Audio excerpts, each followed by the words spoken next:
नमस्कार, lead India publishers association में आपका बहुत बहुत स्वागत है। मैं हूँ डॉक्टर तरुणा एस गौर।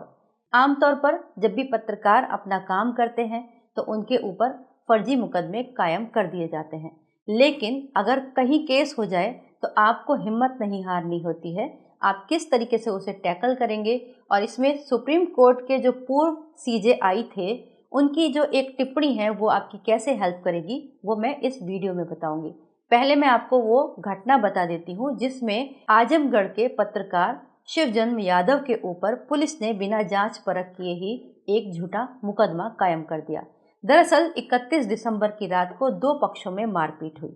मारपीट होने के बाद में मामला थाने पहुंचा और उसके बाद पीड़ित पक्ष में से एक पक्ष ने पत्रकार शिवजन्म यादव को कांटेक्ट किया। उन्होंने बताया कि उन्होंने FIR तो की है लेकिन अभी तक एक्शन नहीं हुआ और कोई गिरफ्तारी भी नहीं हुई। इस पर पत्रकार शिवजन्म यादव ने जो भी पीड़ित का बयान था उसको एज इट इज ही अपने चैनल पर चला दिया। गौर करने वाली बात यह है कि उन्होंने इसमें अपनी तरफ से कोई भी टिप्पणी ऐसी ऐड नहीं की थी कि सामने वाले ने इनके साथ क्या हिंसा की, कैसे मारा या क्या दबाव है। इसके बाद दूसरे पक्ष ने पत्रकार शिवजन्म यादव के खिलाफ शिकायत दर्ज करा दी और पुलिस ने जांच परख किए बिना ही पत्रकार पर मुकदमा कायम कर दिया। दूसरे पक्ष का कहना था कि पत्रकार शिवजन्म यादव ने उनसे पैसे मांगे थे और जब उन्होंने पैसे नहीं दिए तब उन्होंने ये खबर चलाई, जबकि पत्रकार का कहना है कि ये बिल्कुल भी सच नहीं है और इस बात के उनके पास प्रमाण मौजूद हैं कि वो दूसरे पक्ष से कभी नहीं मिले। हालांकि सत्य क्या है ये तो जांच के बाद ही सामने आएगा और ये काम पुलिस को करना चाहिए था। मुकदमा कायम करने से पहले पुलिस को इन्वेस्टिगेट करना चाहिए था कि जो दो पीड़ित पक्ष हैं जो आपस में लड़े हुए हैं उनका क्या मामला था और पत्रकार की इसमें कितनी इन्वॉल्वमेंट थी। इस बात को पुलिस चाहती तो बहुत आसानी से पता कर सकती थी, लेकिन फिर भी मुकदमा कायम हुआ।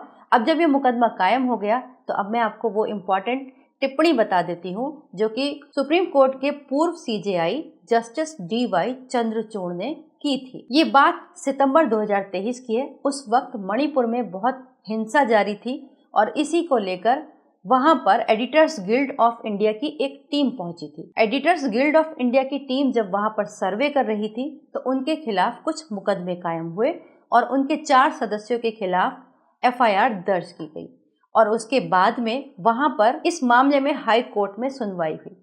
तत्कालीन CJI जस्टिस DY चंद्रचूड़ इस बात से भी नाराज हुए कि आखिर हाई कोर्ट में इस तरीके की जन सुनवाई पर काम क्यों हुआ जबकि पत्रकार अपना काम कर रहे थे।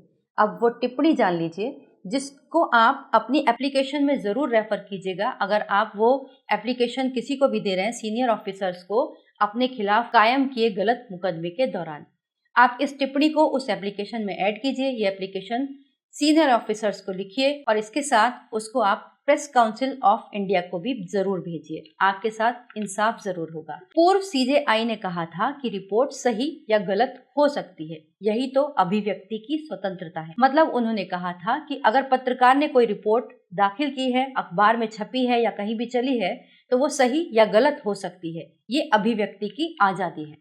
सुप्रीम कोर्ट ने यह भी कहा था कि यह मान भी लिया जाए कि उन्होंने जो कहा, यानी पत्रकार ने कहा, वह गलत है और हर पैराग्राफ गलत है। किसी लेख में गलत बयान देना IPC की धारा 150A के तहत अपराध नहीं है। यह गलत हो सकता है। पूरे देश में हर दिन गलत बातें सामने आती हैं।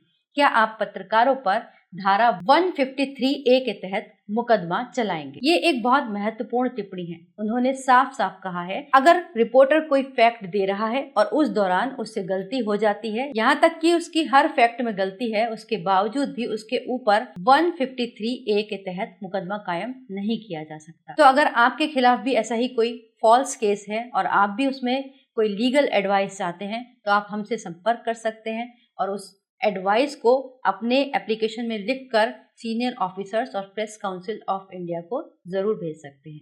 वीडियो देखने के लिए बहुत बहुत धन्यवाद।